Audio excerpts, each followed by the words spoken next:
back in 2016, when I was first starting to take actual steps in my writing career, I was asked by a family member if, when writing or coming up with ideas, I was picturing them in my head, or I think more accurately the question was like, how detailed are the pictures in my head that I was thinking of it. And at the time, I didn't really know how to answer. It didn't really seem to make sense in terms of a question, so I gave some vague, indeterminate response, which they clearly weren't satisfied with, because they kind of asked in a couple of different ways a few more times. But again, I wasn't really sure what to indicate. Then, at the earliest a couple of years ago, I came across the concept of aphantasia, which answered a few things. And it's not a recent thing that I've come across, it's more just a couple of weeks ago it was mentioned as a thing on a stream done by Ross O'Donovan, and that just brought it back up in my attention. Thought, okay, that would be interesting to talk about in one of these videos, not in any sort of, oh, this is a really special thing that I'm experiencing, I'm going to relate it to you, let's just discuss it. And with that, the intention of this video is to try to convey to you what it is like to have aphantasia, assuming that I do indeed have it, because this is another thing wherein I have a form of imposter syndrome, I think, in that maybe I don't have it, maybe I do, I don't know. It's like, could it be that I am assuming that I am not experiencing something because other people apparently are experiencing it, or not experiencing it like that, yet it turns out, oh, I'm just overestimating what it's supposed to be like? Or in a slightly different angle, you might saying, how can we know for certain that the colours that we see are the same as how other people see them? Without being able to get inside that other person's head, we can't actually compare our experiences and perceptions of the world. So we just have to assume, based on how other people talk about these things, that we are experiencing it one way or the other. Based on how other people describe this sort of thing, I think I have aphantasia. And potentially, as I'm describing it, maybe you'll find out that you have it too if you're not familiar with what this is.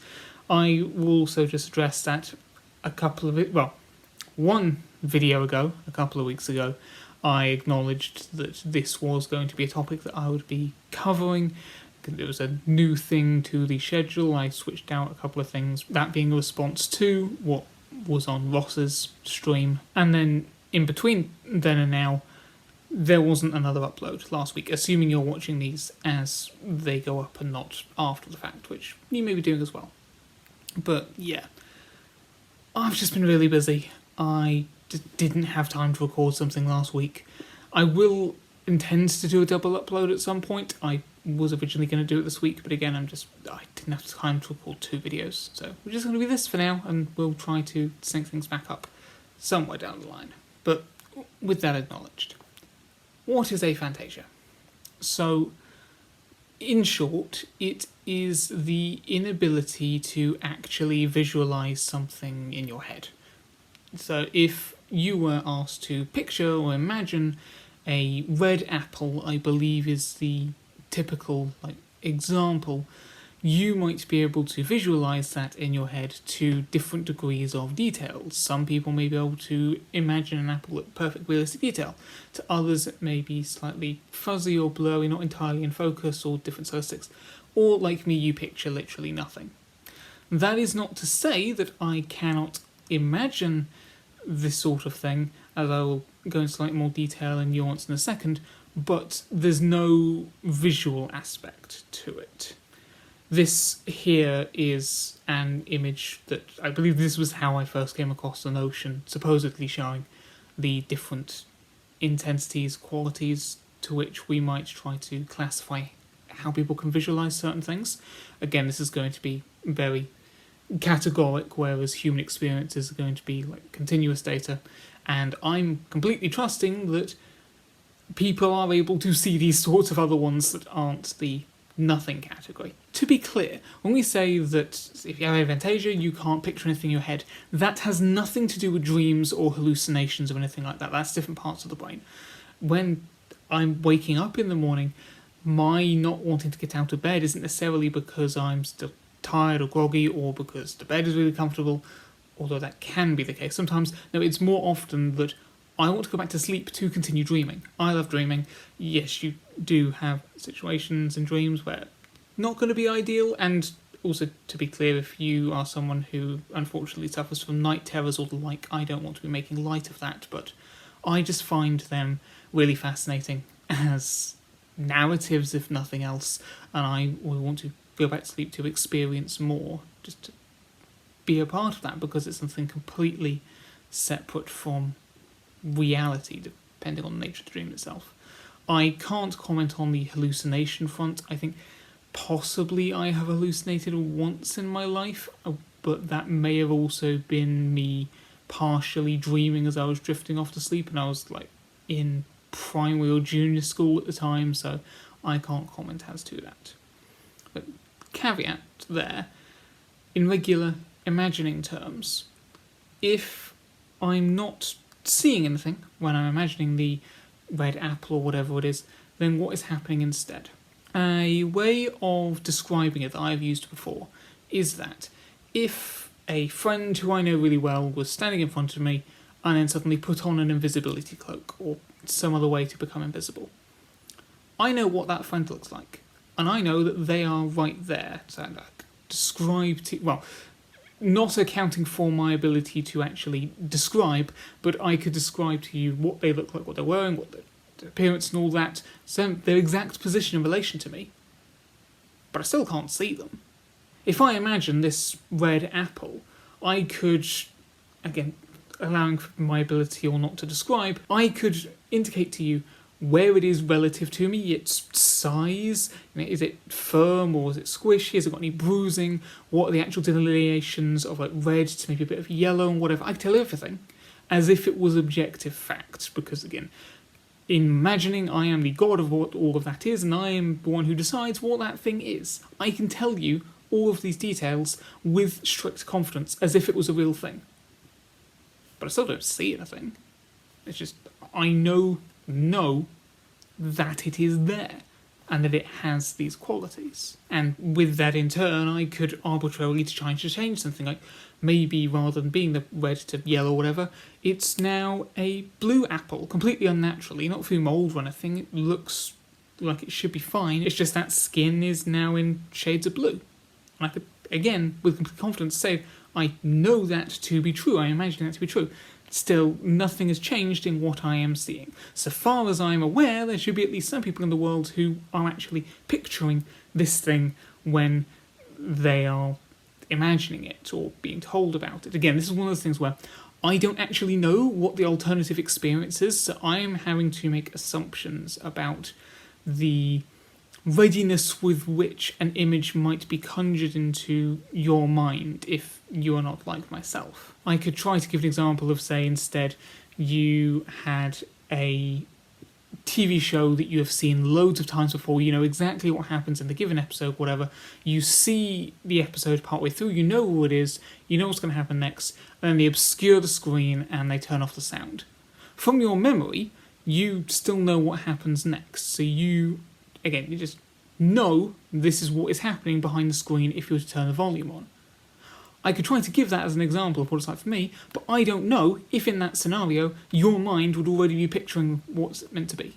I don't know if you're doing that or not, in which case, if you are, my example does not work. For more instances of I don't know if this is actually the case, things that have occurred to me while preparing for this video is that people who had imaginary friends and didn't have aphantasia, did you actually see the imaginary friends or not? Because I did not have an imaginary friend as a child.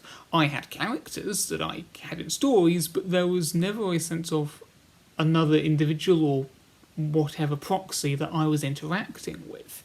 And I tried to visualise someone, but it never happened. Did you actually, even if it wasn't like realistic hallucination, did you have some sort of visual cue as to where or who or what the imaginary friend was like? I don't know. When instead, maybe more common day, you think back to a memory or you think of your friend's face or whatever it is, do you actually see that thing? Because I don't. It's a...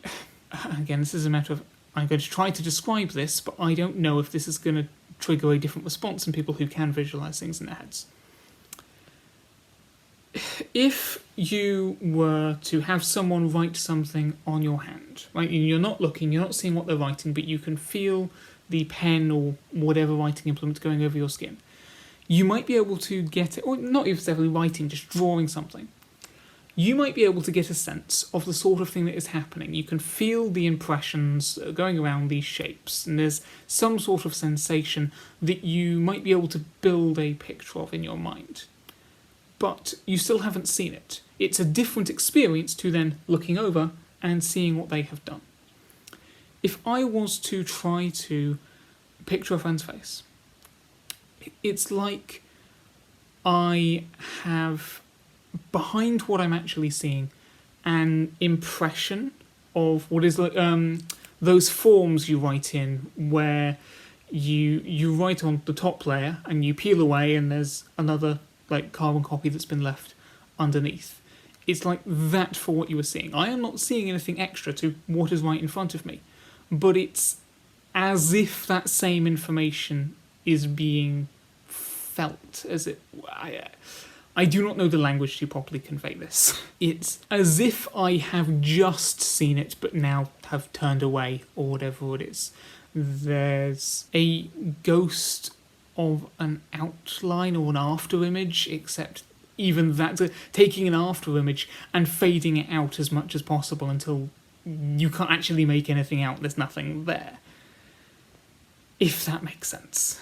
On a side, hypothetical, just again, with the whole, if you could picture something in your head, because I was talking about invisibility cloaks and whatever, would someone with aphantasia not be able to cast the spell Expecto Patronum? Because as the author described it in those books, you have to like really picture in your mind, if I'm recalling this correctly, picture in your mind your happiest memory. If I was in the wizarding world and had to perform those spells, I could think of what a happy memory would be, but I'm not picturing it. I'm not returning myself to as if, well, trying to conjure it back up into the forefront of my mind. Nothing would happen. Would I not therefore be sufficiently able to cast a spell? I don't know. Again, just something occurred to me while I was preparing to talk for this video.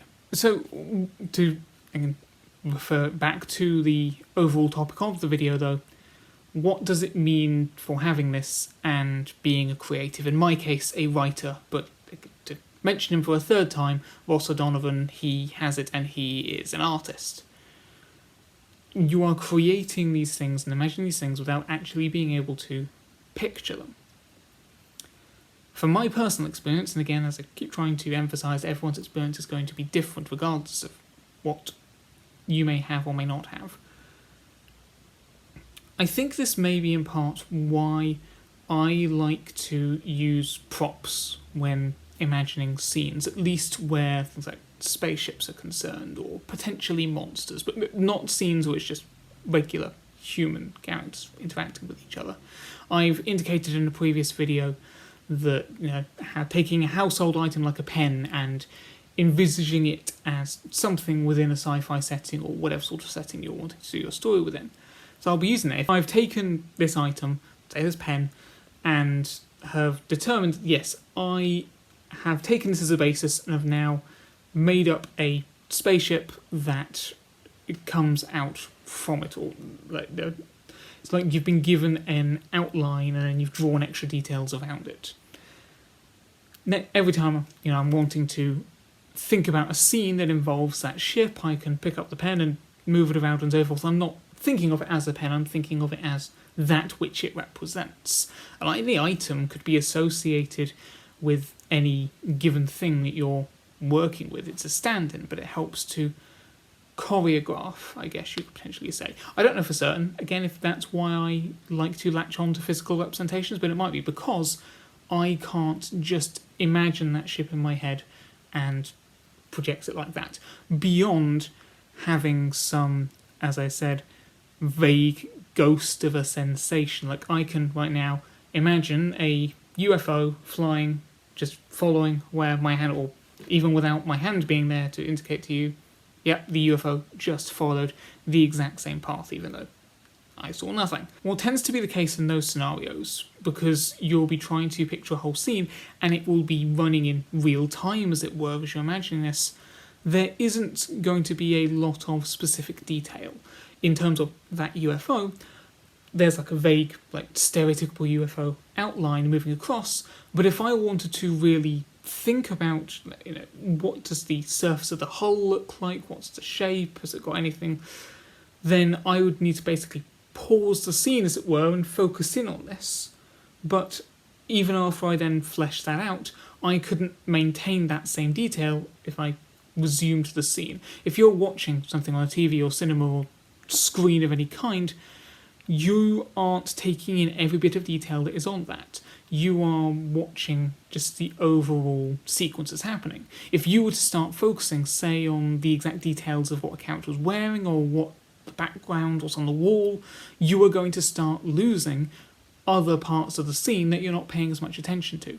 If I'm trying to choreograph a whole thing that's going on and I'm paying attention to what is the vague background, what are the different pieces and how they're moving one another, I am not going to be seeing any of those in any specific detail. It's going to be vague shape, as it were, or where a vague shape should be, and I know it's there even though I can't see it, but the detail isn't there. The same ends up often applying to characters as well. When I am describing characters, especially like secondary characters or one-off characters, a lot of the time when I do remember to give them physical descriptions, because I don't always do it, and it's something I catch out when editing, I should probably describe them to help the reader picture them.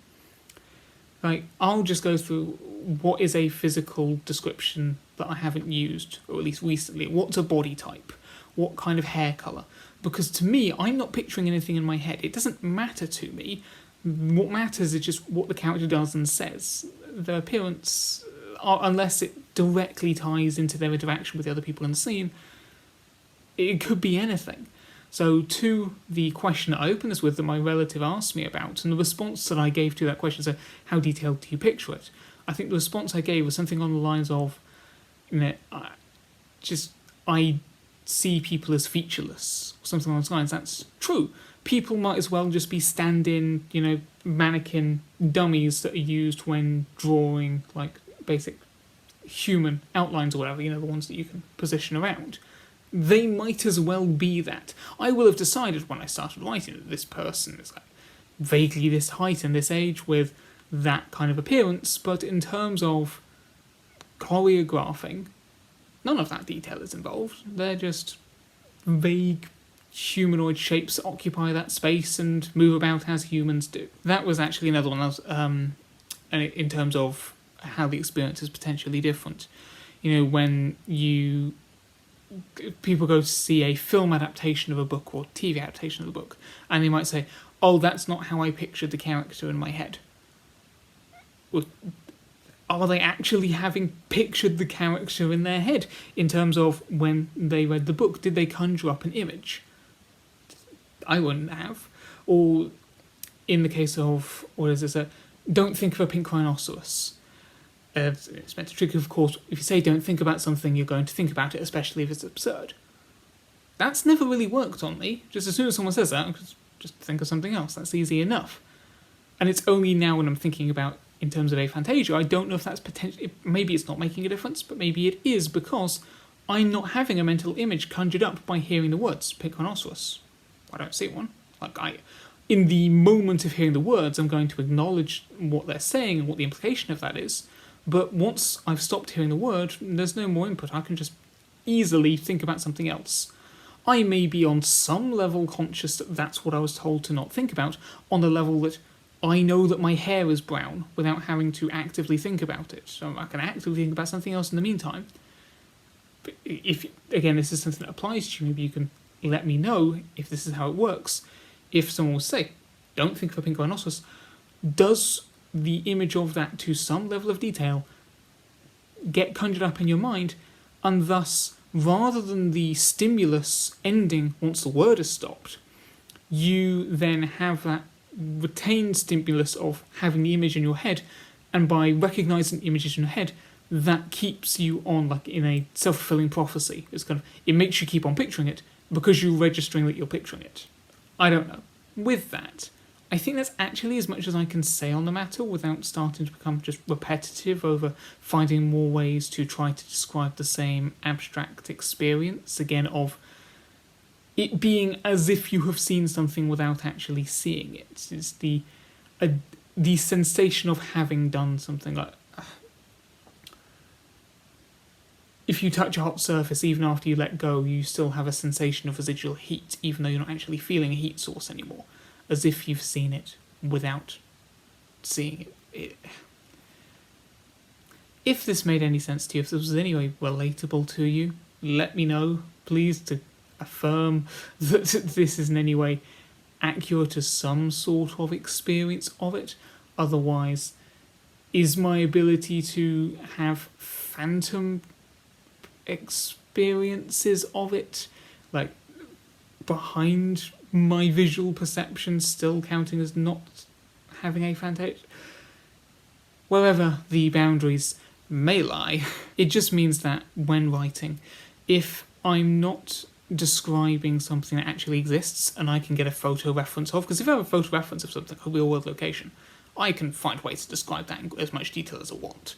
But for fictional locations or what characters are doing, it's just a matter of I have to arbitrarily, maybe arbitrarily is not the right word, but I have to just come up with certain details potentially beyond like just describing. I could focus in on what someone's wearing, and if I really paid attention, I could come up with, okay, this is exactly what they're wearing, but if not, just it has a jacket or whatever it is.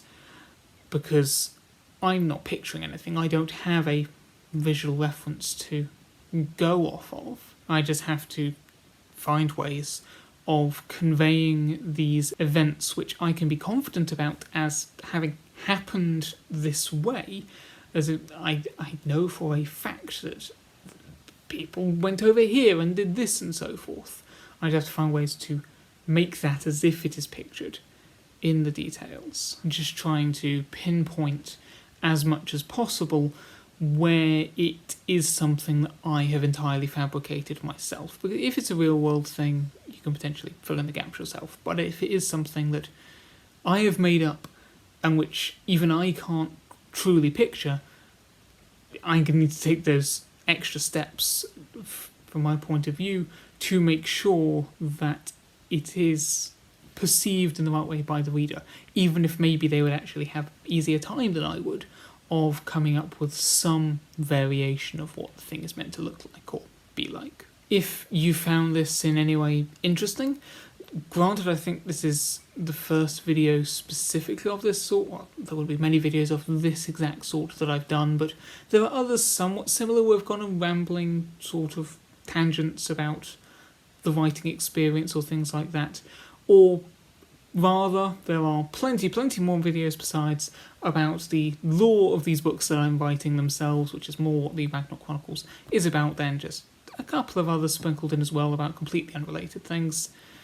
You can check those out in the backlog if you want, or you can hang around the channel for future uploads. As I say, I will try to get a double upload at some point, or if not double on the same day, then 2 within the same week to try to catch up with my schedule, which none of you even know. This is purely for my sake that I'm trying to get back on track. But we're going to try to do that. Let me know, as I say, if you can relate or not, or have any other remarks upon what I've said. You can let all that known in the comments below. There's like button I might as well mention as well, because I mentioned the other stuff. Either way, the main thing is whatever you choose to do, to just keep on telling stories in whatever capacity you are able.